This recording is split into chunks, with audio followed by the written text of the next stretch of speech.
Hey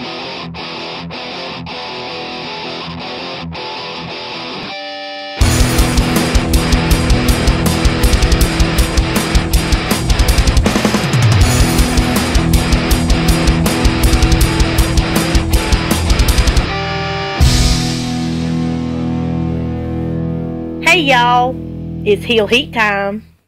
Hi everybody, welcome to Heel Heat. My name is George Coles, and this is our NXT video for the week. Let's jump right into it with the first match of the night. Enzo Amore and Colin Cassidy versus the Vaudevillains of Aiden English and Simon Gotch. Enzo and Colin, or Big Cass and Enzo, showed they have the charisma that just jumps off of the screen. Vaudevillains shown why they're a great tag team coming up. They pick up the win when the Legionnaires music plays and they come out to the screen and distract Enzo and Cass. Good match. Hopefully this starts a three-way feud between these three teams.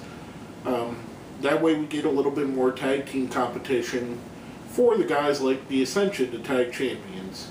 But a great way to start the show, great tag match. Kept us excited. The crowd was roaring and cheering for everybody involved.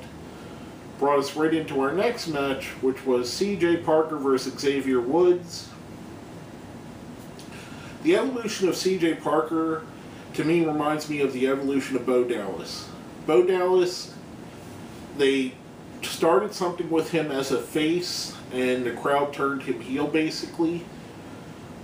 Same thing has kind of happened with CJ Parker, although he's embraced it much like Bo Dallas has.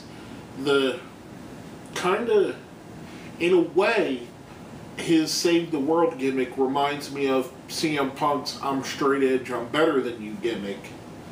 And I think he's excelling in it. Has an awesome match with Xavier Woods. Picks up the win where he grabs the ropes when Xavier's trying to go for a sunset flip.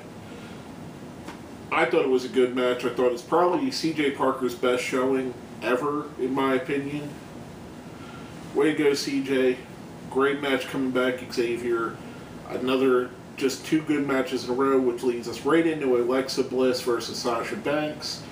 They mentioned it a couple weeks ago. Alexa beat Sasha in a shocking win. Tonight wasn't to be that night.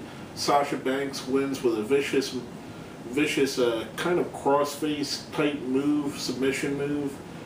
I like that going forward for Sasha. I think the three-way feud that they should be going into with her, Charlotte, and Summer Rae is going to be very good. I assume her and Summer Rae are very close to being called up to the WWE roster, thus getting more prominent roles on the show. But all in all, so far 3 matches, 3 awesome segments. Next up, we get an interview with Tyler Breeze, who talks about his finger injury, but then says we're going to have an encore of his music video. And this is what sets Tyler Breeze apart from everybody else. The promo, the music video, the character are all one. He's so in sync and so in tune with what that character is and what it should be. And the video even itself, the music video, the song, everything about it, he's so perfectly fit for this character. I see a can't miss talent with the kid. I think it's very, very cool that he's got everything he needs going for him. He's got the charisma, the style, the flash, the pizzazz, the looks, the video. Everything is awesome in my opinion about this. Which leads us into our next match. Adam Rose versus Jason Jordan. Jason Jordan, who's been primarily being used as late as a tag team with Tye Dillinger, but Tye Dillinger is injured. The story that they brought up is he left with the Rosebuds and never came back, thus leading to the match. Adam Rose picks up the win. I think Adam Rose are trying. They brought him to television and they don't necessarily, and the rumor is that he's not getting quite the reaction they had hoped for from him, so maybe they're trying to get the fan base back. A lot of people now that own the WWE Network are watching NXT, so maybe the buzz he creates there will carry back into his main roster matches. Thought it was a decent match.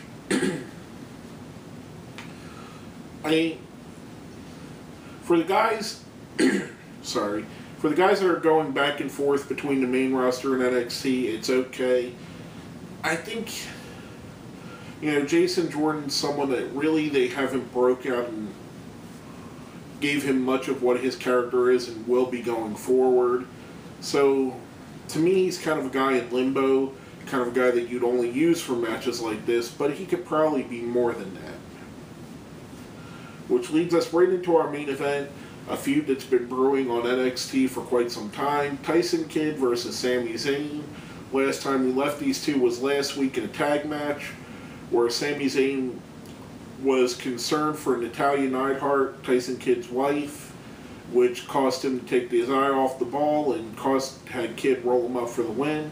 This time Zayn gets his comeuppance, as we should say, picks up the win in a very cool match, very good match.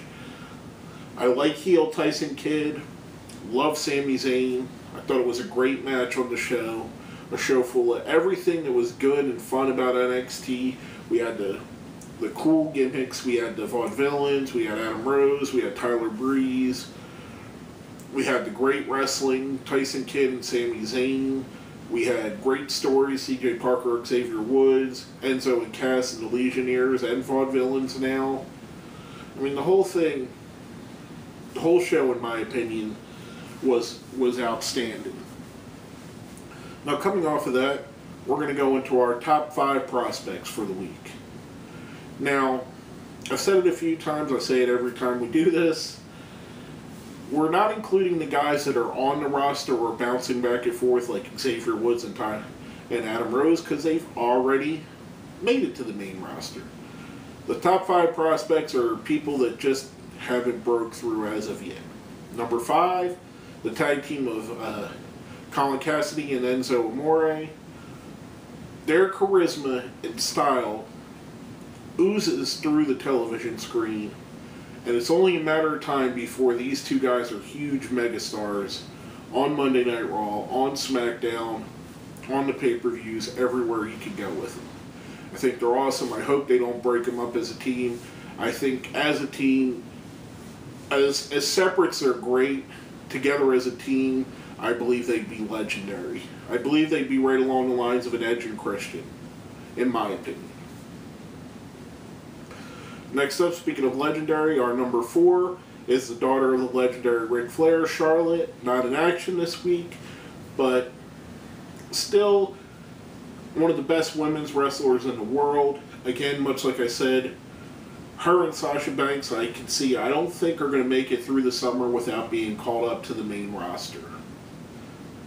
Now, our number 3, for the second week in a row, has tumbled down a bit, and that is the Ascension. Now, we've seen him cut a promo during the show talking about a tag team tournament for the number 1 contender. However, we haven't seen the Ascension in a couple weeks. We need to see them. We need to be reminded how dominant and how good they are. And them not being on television, out of sight, out of mind, they're moving down the ratings for me. Our number 2 guy, although he didn't wrestle, he did come up, do an interview, and he did show us his music video. That's Tyler Breeze. Like I said earlier, I think the guy, he's so in tune with the character. I think this character could take him far. I think it's a great character. To me, he reminds me of young heel Shawn Michaels when he first broke off from the roster. From the Rockers, not the roster. And our number 1 guy is Sami Zayn. Probably the best in-ring talent that NXT has to offer. Just a guy that has a tremendous following already, ready-made for the WWE roster, although I hope and pray they keep him in NXT long enough that we get to see him wrestle one of the 3, or all of the 3 guys that they've just hired, being Kenta, Kevin Steen, and Prince Devitt. I hope we get to see some of those matches, because I believe in NXT they'll be given a little bit more liberty to do what they could do than what they would on the main roster. So Sami Zayn, number 1. biggest prospect or best prospect, in my opinion, for this week. But basically, that's all I have to say about that. My name is George Coles, and this has been another episode of Heel Heat.